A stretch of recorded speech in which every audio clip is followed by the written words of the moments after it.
திரு எதிர்க்கட்சி தலைவர் அண்ணன் உதயநிதி அவர்களே, சட்டசபையில் கேள்வி கேட்டீங்க, குற்றம் சாட்டினீங்க.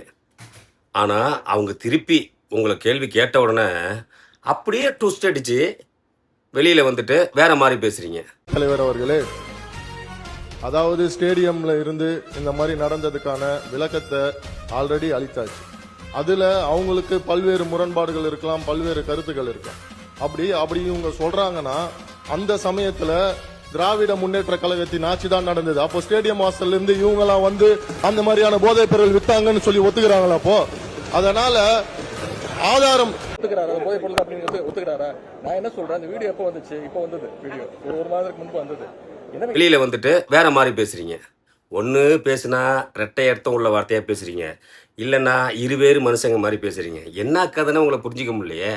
சட்டசபையில் திரு ஆளுங்கட்சி அமைச்சரை போதைப் பொருள் பயன்படுத்தினா குற்றம் சாட்டினீங்க. அவர் போதைப் பொருள் பயன்படுத்தினாரா இல்லையாங்கிறது இந்த உலகறிஞ்ச உண்மை, மக்கள் எல்லாருக்கும் தெரியும். ஏன்னா எந்த குழந்தைக்கு வந்து மாத்திரையை நுணுக்கி செல்ஃபோனில் வச்சு கொடுக்குறாங்க அப்படின்னு தெரியல. நான் இது வரைக்கும் பார்த்ததில்லப்பா.